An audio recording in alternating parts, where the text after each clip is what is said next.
Segala puji dan hormat kami naikkan ke hadapan-Mu, karena Engkaulah Allah kami yang layak menerima pujian dari hati kami, yang keluar dari mulut kami, karena kami adalah ciptaan-Mu, milik kepunyaan-Mu yang diciptakan untuk menyembah Allah kami. Kami bersyukur Engkau memperlayakkan kami menjadi ciptaan yang paling mulia, yang paling tinggi, dan kamilah yang mendapat hak yang khusus boleh bersekutu dengan Tuhan. Kami menghargai itu, dan kami mau mendengarkan suara-Mu, karena firman-Mu itulah kebenaran yang akan menerangi hati dan pikiran kami, dan meluruskan pandangan kami, sehingga firman ini mendapat tempat di dalam diri kami masing-masing, supaya kami dapat dikoreksi, kami boleh diperbaiki oleh Tuhan, semakin layak di hadapan-Mu, semakin layak menyembah-Mu dan memuji Engkau. Terima kasih Tuhan, kami serahkan semua alat yang kami pakai. Biarlah Tuhan kuduskan, supaya melalui alat ini nama Tuhan dapat diperdengarkan, dan setiap orang yang mendengar boleh teguh, fokus mendengar suara Tuhan, dan firman itu mendapat tempat di dalam hati kami. Dalam nama Tuhan Yesus kami berdoa. Amin. Jemaat dipersilakan kembali. Mari kita membaca dari Injil Markus pasal yang ke-4. Markus pasal 4 ayat 26 sampai 34. Kita akan baca dalam bentuk responsoria. Markus 4 ayat 26 sampai 34. Saya akan baca ayat genap, kita semua ayat ganjil. Lalu kata Yesus, beginilah hal kerajaan Allah itu, seumpama orang yang menaburkan benih di tanah. Dan pada malam hari ia tidur, dan pada siang hari ia bangun, dan benih itu mengeluarkan tunas, dan tunas pasti makin tinggi. Bagaimana terjadinya ketika orang-orang? Bumi dengan sendirinya mengeluarkan buah, mula-mula tangkainya, lalu bulirnya, kemudian bulir-bulir yang penuh isinya dalam bulir itu. Apabila buah itu sudah cukup masak, orang itu segera menyadari, sebab musim menuai sudah tiba. Katanya lagi, dengan apa hendak kita membagikan kerajaan Allah itu, atau dengan perumpamaan manakah hendaknya kita menggambarkannya? Hal kerajaan itu seumpama biji sawit yang ditaburkan di tanah. Memang biji itu yang paling kecil daripada segala biji yang paling tinggi. Tetapi apabila ia ditaburkan, ia tumbuh dan menjadi lebih besar daripada segala sayuran yang lain, dan mengeluarkan cabang-cabang yang besar, sehingga burung-burung di udara dapat bersarang dalam naungannya. Dalam banyak perumpamaan yang semacam itu, ia memberitakan firman kepada mereka sesuai dengan pengertian mereka. Dan tanpa perumpamaan ia tidak berkata-kata kepada mereka, tetapi kepada murid-muridnya ia menguraikan segala sesuatu secara tersendiri. Tema khotbah kita hari ini, perkembangan kerajaan Allah. Berarti kerajaan Allah itu sungguh ada, sehingga dia bisa berkembang. Kalau kerajaan Allah tidak ada, tidak mungkin ada perkembangannya. Sama halnya dengan manusia. Manusia ada, maka dia bisa bertumbuh makin besar. Tapi kalau manusia tidak ada, tidak mungkin dia semakin besar, bertumbuh, berkembang. Kerajaan Allah sungguh ada, sungguh nyata, maka bisa berkembang. Berkembang ke kiri, ke kanan, ke depan, ke belakang. Ini namanya kerajaan Allah. Berarti kerajaan Allah itu sungguh nyata. Walaupun banyak orang belum melihat, belum mengerti, belum terbuka, tetapi sungguh ada. Kerajaan Allah ada di tengah-tengah kita. Kerajaan Allah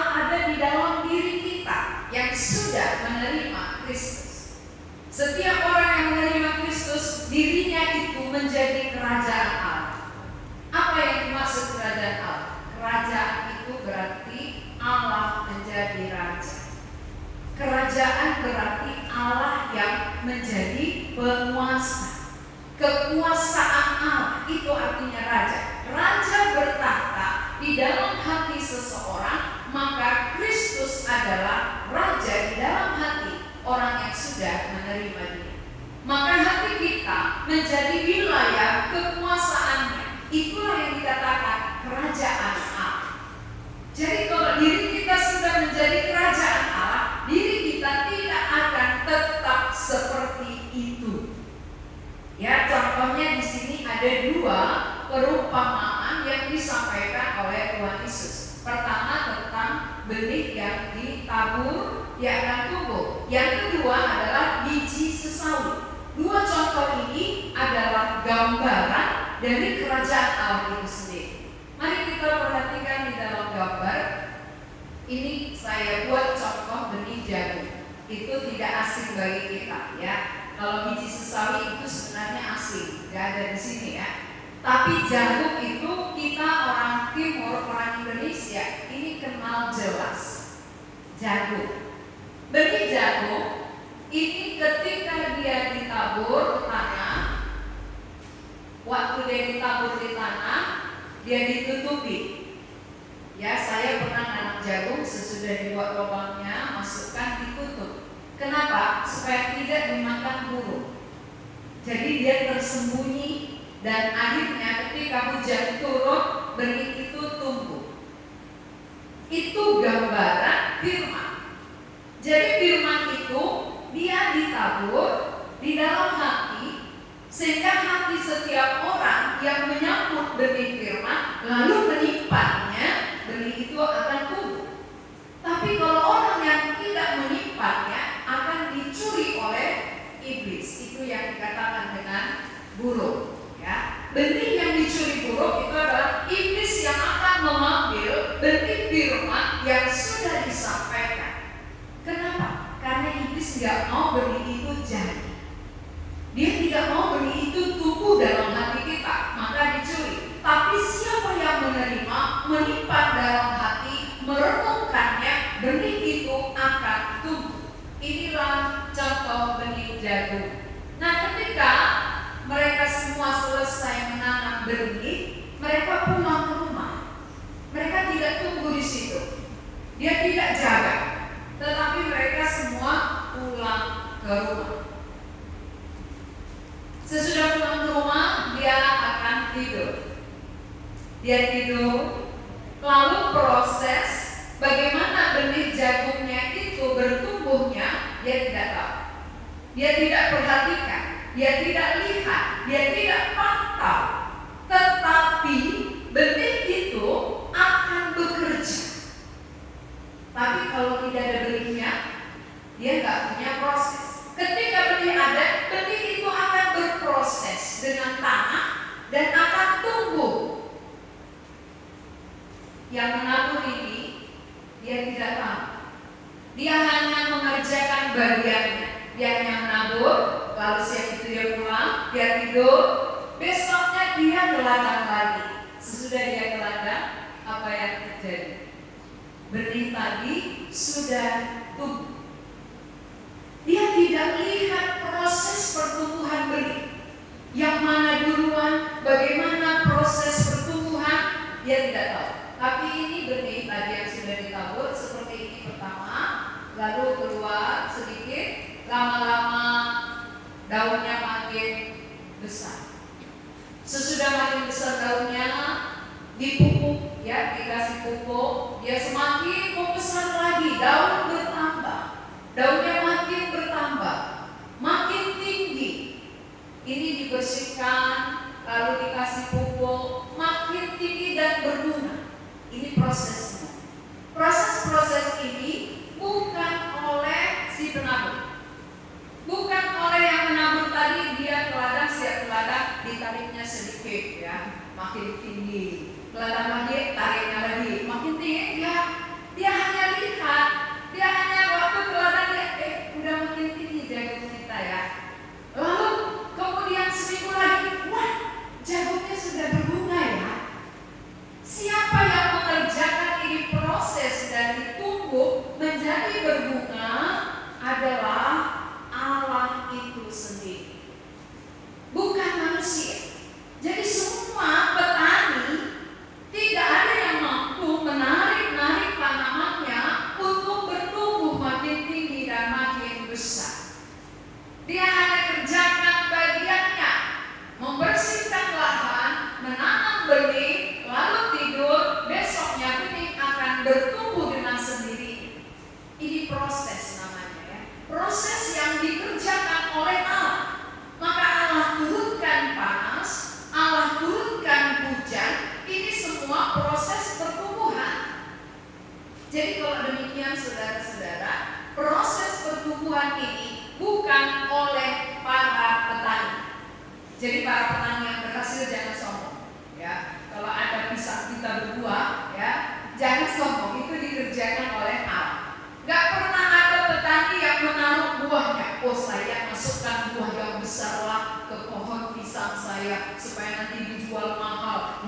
makin besar dan mulai muncul buahnya. Ini udah mulai berbuah kecil, ini sudah bisa panen.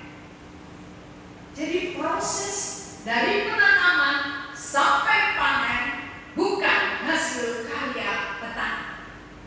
Petani hanya nanam aja, tapi proses membesarkan semakin dia tinggi itu Allah kerjakan. Ini gambaran daripada hati kita ketika benih firman ditabur, lalu yang menabur itu seperti kami hamba Tuhan menabur, menyampaikan, kami tidur.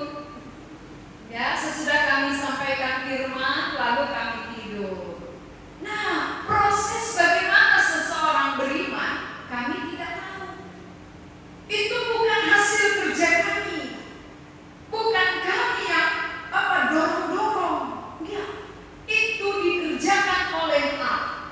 Allah pemilik benih firman ditaburkan. Lalu Allah pemilik benih akan berkarya, bekerja di dalam hati kita, mengerjakan supaya benih kebenaran itu bisa tumbuh. Jadi yang tumbuh itu adalah yang menimpanya, menerima, menimpan, mengulangi, maka Allah akan berkarya membuat benih tumbuh. Sesudah benih itu tumbuh, saudara, siapa yang melihatnya? Ketika belum tumbuh ini nggak terlihat, dia di bawah tanah, nggak nampak. Tapi sesudah jagungnya tumbuh, semua orang akan lihat. Semua orang akan tahu, jagungmu itu sudah tinggi ya, jagungmu sudah berbuah, kapan kita panen? Nah, itu sudah dilihat. Semua mata akan melihat kalau tanamannya sudah tumbuh besar dan berbuah. Sama halnya kerajaan Allah yang sudah tumbuh di dalam hati seseorang akan dilihat. Dia tidak tersembunyi, saudara. Tanaman yang tumbuh pasti terlihat. Iman yang tumbuh pasti terlihat. Tidak tersembunyi.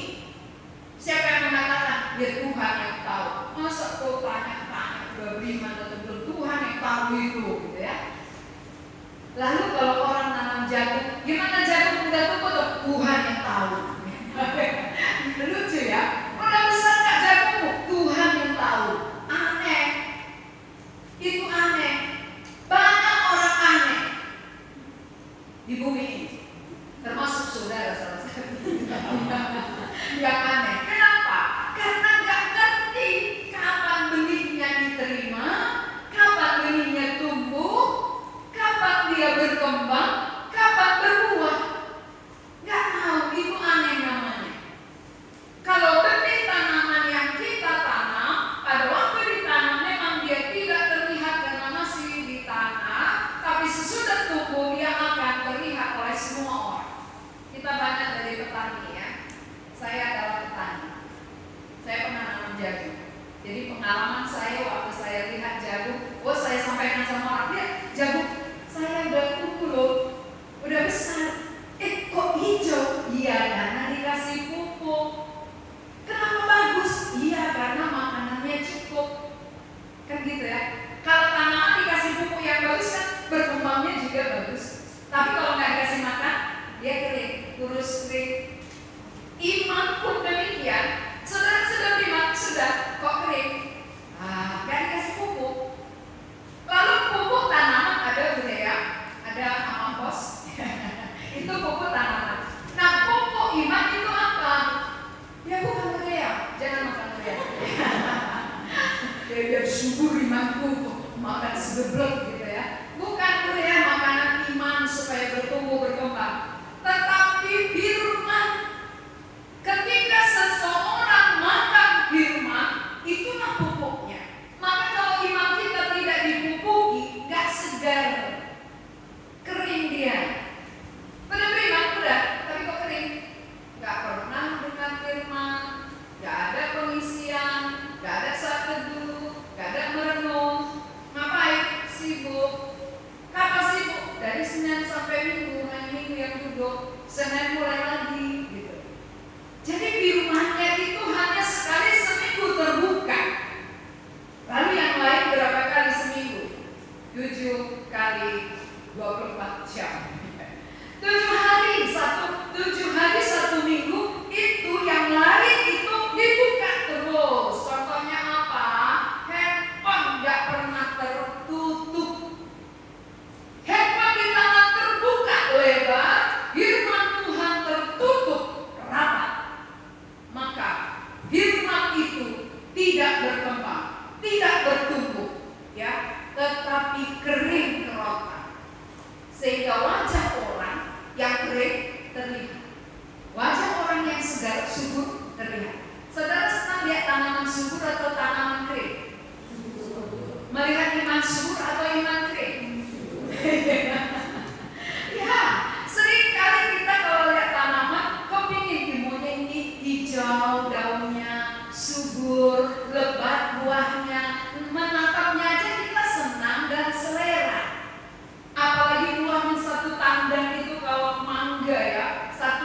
situ-situ aja.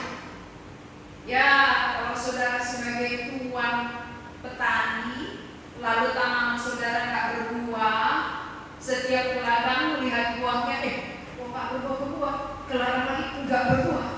Saudara kecewa nggak? Setiap melihat batang pisang, mana buahnya? Lihat lagi batang jeruk, mana buahnya? Lihat batang mangga, kok daun melulu gitu. Akhirnya saudara kecewa.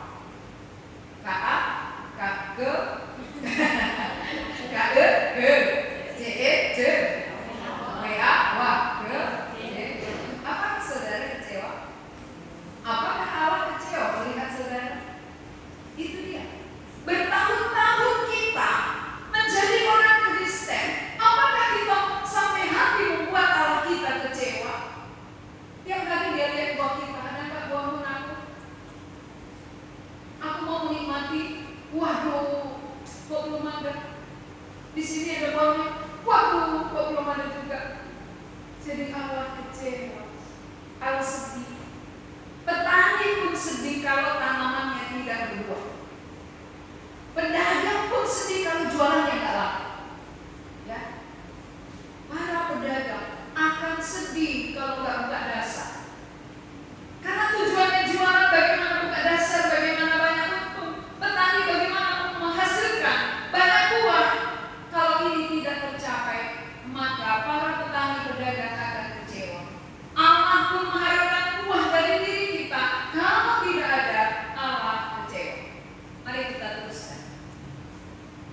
Ini gambaran kedua, biji sesawi. Ini sengaja digambar dibuat kelihatan. Nanti kalau nggak kelihatan kan nggak tahu ada biji ya. Ini hanya gambar. Tapi sebenarnya katanya, menurut katanya, biji sesawi itu hampir nggak kelihatan karena kecil, sangat kecil. Jadi itu biasanya orang anggap enteng, anggap rendah karena kecil, seperti tak terlihat.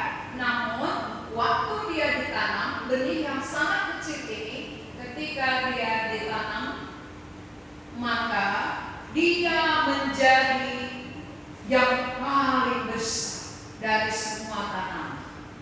Bayangkan, biji sesawi yang tadinya hampir tidak terlihat oleh mata, tapi sesudah tumbuh, dia menjadi yang paling besar sampai burung bisa bersarang di atasnya.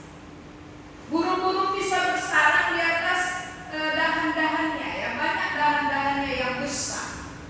Ini artinya bahwa kerajaan Allah itu memang seolah-olah tidak terlihat.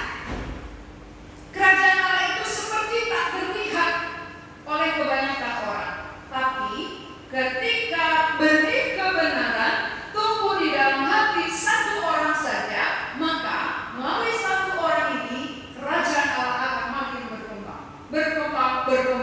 dan sampai ke ujung bumi. Maka waktu Tuhan Yesus memilih muridnya nggak banyak, hanya 12 orang. Tapi Injil sampai ke seluruh dunia, sampai ke ujung bumi. Karena itu memang perintah Tuhan Yesus waktu dia masih bersama dengan mereka. Aku akan pergi ke surga dan aku memberi kuasa kepadamu. Pergilah, jadikanlah semua bangsa menjadi murid. Maka ketika murid itu menerima benih dari Tuhan Yesus, mereka taat, mereka pergi, dan Injil boleh sampai kepada kita hari ini oleh ketaatan mereka. Itu namanya kerajaan Allah itu berkembang. Dari 12 orang bisa sampai di seluruh dunia ini. Bukan masalah banyaknya, tetapi masalah benih itu tumbuh atau tidak. Kalau benih tumbuh, walaupun dia kecil, tapi dia akan menjadi besar. Kalau benih kebenaran tumbuh di dalam hati kita, maka kita akan membuat kerajaannya makin besar. Ini contoh biji sesawi, ya. Gak nyangka dari semua sayuran dia paling besar. Bisa orang kadang enteng melihat benihnya yang kecil, tetapi sesudah tumbuh terlihat oleh semuanya ini melebihi.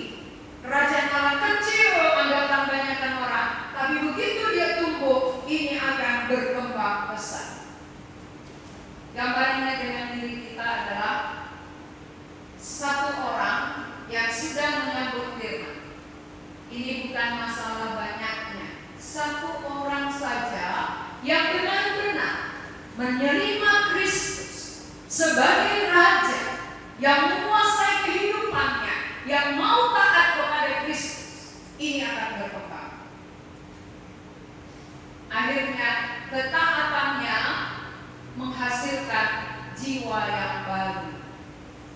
Dari satu orang akan menghasilkan jiwa yang lain. Itu namanya berkembang, berbuah. Iman kita tidak mati, tapi iman yang hidup dia akan berbuah. Kalau iman mati gak ada buahnya. Ya, iman mati gak berbuah. Itu sampai mati. Tapi iman yang hidup dia akan berbuah, menghasilkan jiwa-jiwa yang baru. Itu iman yang hidup. Sama halnya dengan tanaman ini, ya, tanaman-tanaman yang berbuah itu kenapa bisa berkembang dan berbuah? Karena hidup. Tapi kalau bunga plastik ribuan tahun pun gak akan ada buahnya. Saudara, tumbuh-tumbuh bunga plastik yang cantik dan indah tidak akan pernah berbuah karena tidak ada benih kehidupan. Kalau orang yang sudah ada benih kehidupan, Kristus itulah kehidupan, maka dia akan berkembang. Jadi mari lihat diri kita, saya ini sudah ada benih kehidupan atau masih mati? Sehingga dari tahun ke tahun gak ada apa-apa, gak ada buah apa-apa. Itu kayak itu terus.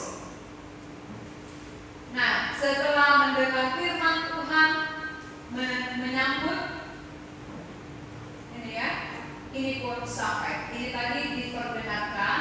Sekarang setelah dia mendengar, dia menyambut firman dan menyambut Kristus. Berarti dua-dua sudah menjadi kerajaan Allah.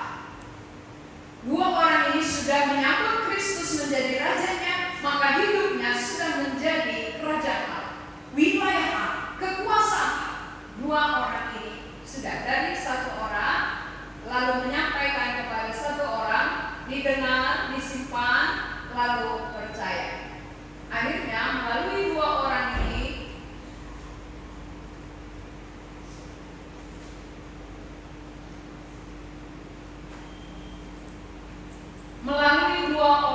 akhirnya sampai kepada banyak orang. Memberitakan firman inilah namanya pertumbuhan, ya. Bertumbuh, memberitakan kembali firman sampai berkembang. Ini perkembangannya. Ini harapan Tuhan, saudara.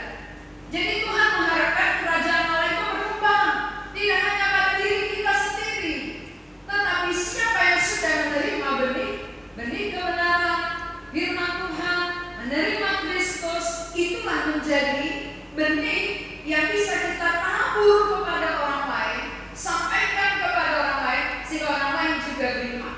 Maka kerajaan Allah benar-benar mencapai tujuan.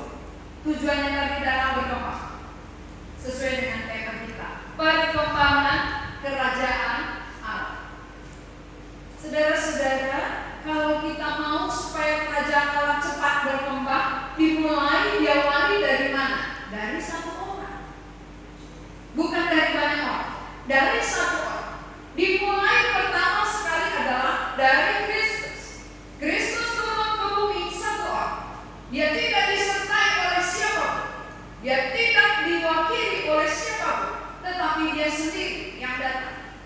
Dimulai dari satu orang. Satu orang menyerahkan dirinya, menyerahkan hidupnya, menyerahkan nyawanya, menjadi tebusan bagi banyak orang. Dan orang yang menyambut Kristus, orang ini juga pergi, ya. Orang yang sudah menyambut Kristus juga pergi memberitakan Injil, dan bertambah orang percaya, bertambah orang diselamatkan. Jadi pertanyaannya, apakah saudara sudah menjadi kerajaan Allah? Apakah Allah sudah menjadi raja di dalam kehidupan saudara? Kalau diri kita sendiri belum menjadi wilayah kekuasaan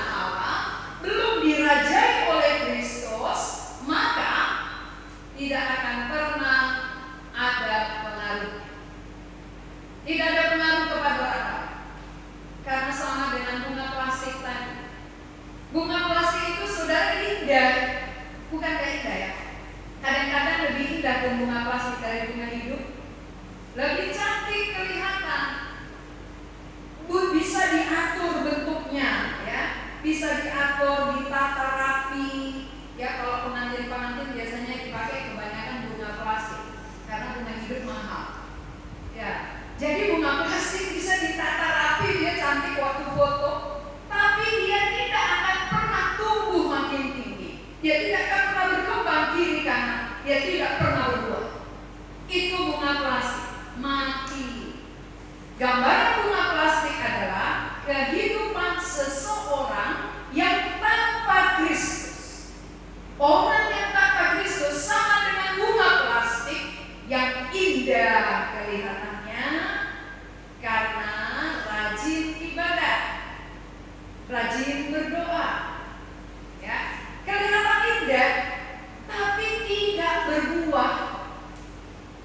Kalau kita hanya indah dalam pandangan tapi tidak menghasilkan buah, tentu para petani akan kecewa. Allah pun melihat kita. Kalau kita sudah menerima benih kebenaran, lalu tidak ada buahnya, Allah kecewa. Dan bagi saudara yang belum menerima Kristus, inilah waktu, inilah saat yang tepat. Bagaimana diri kita ini menjadi kerajaannya, wilayah kekuasaannya, supaya Allah merajai, Allah bertata, dan Allah yang bertanggung jawab. Kalau namanya kerajaan Allah kan dia yang bertanggung jawab, ya. Karena itu wilayah dia, wilayah kekuasaannya, wilayah kerajaannya, dia rajanya, dia yang bertanggung jawab atas kehidupan kita. Jadi mengapa banyak orang takut di tengah-tengah kehidupan? Karena belum menyerahkan hidup untuk dirajai oleh raja yang sesungguhnya, belum dikuasai oleh Allah. Maka orang yang paling khawatir hidupnya adalah ketika dia menjadikan dirinya menjadi rajanya. Orang yang menjadikan dirinya rajanya, itu yang berkuasa atas kehidupannya. Ketika ada masalah, dia paling kuat, dia paling takut menghadapi kehidupan ini, karena dia yang pikirkan semuanya. Tapi orang yang sudah menjadikan Kristus raja, dia tinggal serahkan diri. Tuhan, dalam semua pergumulan, persoalan, kuserahkan kepadamu, karena Kau jauh lebih bijaksana mengatur hidup, mengatur masa depan, mengatur semua pergumulan. Aku tak, Engkau jauh lebih. Itu kalau orang yang menjadikan Tuhan menjadi raja, yang mengizinkan Tuhan yang berkuasa, bukan dirinya rajanya, bukan dirinya tuannya atas kehidupan, tetapi Tuhan Yesus sendiri. Maka saudara-saudara, yang dikatakan dengan kerajaan Allah itu harus jelas bagi kita. Kerajaan Allah bukan surga semata-mata, ya. Memang kerajaan Allah salah satu surga itu tempat kekal kita. Tapi di bumi ini, diri kita ini sudah menjadi kerajaannya. Ini sudah menjadi wilayah kekuasaannya. Maka setiap orang yang sudah dirajai oleh Dia, ketika kita mati, kita akan disambut. Mari anakku, karena selama engkau di bumi, engkau pun sudah menjadi milikku. Engkau sudah menjadi wilayah kekuasaanku. Aku yang mengatur hidupmu. Sekarang tinggallah bersama dengan aku, menikmati kehidupan kekal. Jadi indah sekali, saudara, kalau kita mengizinkan Kristus merajai diri kita. Kalau kita mengizinkan Dia menguasai hidup kita, menguasai pikiran kita, menguasai kehendak kita, menguasai masa depan kita. Ketika kita serahkan, kita tenang. Karena jauh lebih hebat Tuhan mengatur daripada pikiran kita yang terbatas mengatur diri sendiri. Ketika masih berjalan baru semuanya oke-oke. Ketika masih mulus, barulah kita merasa aku bisa. Tapi saat sudah mulai buntu, di situ kebanyakan orang ampun, angkat tangan. Tuhan bukan berharap seperti itu. Tuhan tidak mengharapkan kita waktu buntu baru berseru kepadanya.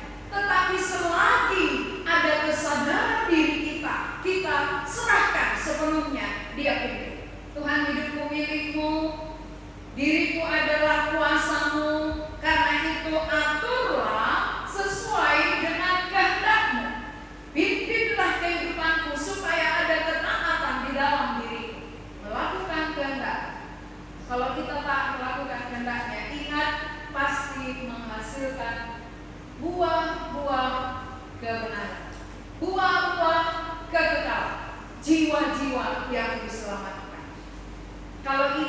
kita kerjakan selama kita di bumi, Tuhan puas, kita pun senang. Ya, Tuhan senang melihat kita pun melihat apa yang kita kerjakan puas, sama dengan para petani. Hilang lelahnya melihat buah jarumnya besar-besar. Walaupun tadi dia peras keringat ya, tapi melihat hasilnya banyak, gitu ya, ada kelegaan. Walaupun pemberita Injil lelah memberitakan Injil, kalau jiwa saudara diselamatkan akan hilang lelahnya. Tapi lelah memberitakan Injil tapi terus jadi bunga plastik, tambah lelah, ya, tambah berat, ya, tambah berat bebannya. Kalau yang dilayani nggak bertumbuh, nggak berkembang, nggak maju, Allah sedih, para hambanya pun kecewa juga. Ya, bagaimana supaya hambanya bisa panjang umur, bertumbuh? Saudara mau panjang umur hamba Tuhan ini kan? Supaya kita janganlah tambahi bebannya. Ya, begitu banyak beban jiwa-jiwa di luar sana yang belum mendengar, itu beban semua. Maunya kita sama-sama memikirkan, itu namanya menolong. Tolong supaya panjang umurnya, ya. Jangan hanya dinyanyikan panjang umurnya, tapi dibuat capek hatinya berpikir, ya. Capek pikirannya, capek hatinya, itu memperpendek, ya. Makanya bagaimana supaya hamba Tuhan itu tetap semangat? Mari bekerja sama. Yang sudah beriman maju, bertumbuh, berkembang, supaya kerajaan Allah itu benar-benar berkembang di bumi ini. Saudara sadar masih banyak orang belum mendengar apa yang kita dengar. Saudara-saudara sudah ribuan kali mendengar, ada yang satu kali pun belum pernah mendengar. Apakah kita cukup tenang-tenang? Apakah kita cukup diam-diam? Orang binasa berjalan ke neraka satu demi satu. Tiap kali ada orang mati. Sudah pernahkah dia dengar Injil? Mengapa kita berlambat-lambat? Hai saudara-saudara yang sudah percaya, bangkit. Yang sudah menerima pribadi Kristus, fokus membangun kerajaan Allah. Kasih pupuk firman. Babat dengan hama-hama yang ada, hama dosa dibabat dengan firman. Jadi hama itu akan mati. Jangan pelihara hama. Hama menggerogoti benih firman yang sudah ada pada kita, membuat benih itu tidak bertumbuh subur. Hama dibasmi, tanaman dipupuk. Akhirnya dia berkembang, berbuah, dan menghasilkan buah berlipat kali ganda, memuaskan hati para petani, memuaskan hati Allah ketika kita bertumbuh bersama-sama. Jangan hanya hamba Tuhan yang bertumbuh, ya, tetapi jemaatnya diam terus. Kalau sama-sama kita bertumbuh, pasti bertambah orang-orang yang bisa kita bawa ke hadapan Tuhan. Selagi ada waktu, selagi ada kesempatan, mari kita pakaikan. Kalau nanti sudah di sana, nggak ada lagi artinya. Terlambat sudah kau bekerja sayangku, katanya. Nggak ada lagi artinya. Oh Tuhan, dulu aku nggak bekerja, aku mau bekerja. Lalu teman di sini nggak bisa lagi bekerja. Waktunya habis. Selagi di bumi waktu bekerja, pakaikan. Selagi di bumi kita bisa bertumbuh, berkembang, berbuah. Kalau sudah mati, terlambat sudah. Oleh karena itu saudara-saudara, ketika banyak dosa menggerogoti kita, matikan itu dengan benih kebenaran. Firman Tuhan akan mematikan itu. Firman Tuhan akan memupuk iman kita, mengalahkan dosa, dan kita mentaati Tuhan sehingga iman kita berbuah, menyenangkan hati Tuhan. Supaya hidup kita berguna bagi Tuhan selama hidup yang singkat dan pendek ini. Mari kita berdoa. Tuhan, kami mengucap syukur untuk firman-Mu yang sudah kami dengar. Gambaran kerajaan-Mu seperti benih yang ditabur. Tidak ada seorang pun yang tahu bagaimana proses benih itu tumbuh. Tetapi bagian kami sebagai hamba-Mu hanya menaburkan firman-Mu, menyampaikannya, dan Roh-Mu yang bekerja. Tetapi ketika benih firman itu tumbuh, orang lain pun bisa melihatnya. Seperti benih jagung, ketika bertambah tinggi, semua orang melihat. Iman kami pun akan terlihat kepada orang lain. Karena itu, apa yang menghambat pertumbuhan benih iman kami, biarlah kami basmi dengan kebenaran-Mu. Karena firman-Mu itulah satu-satunya yang menolong kami dapat bertumbuh berbuah lebat. Kami juga berdoa untuk saudara-saudara kami yang belum memiliki Engkau secara pribadi. Biarlah Roh Kudus bekerja melalui firman yang sudah disampaikan, supaya mereka menerima benih itu, menimpan di dalam hati mereka, merenungkannya sampai menjadi iman. Sehingga tiap-tiap orang yang sudah menerima firman-Mu beriman kepadamu, dan kehidupan mereka menjadi kerajaan-Mu. Terima kasih Tuhan. Di dalam nama Yesus kami berdoa. Amin.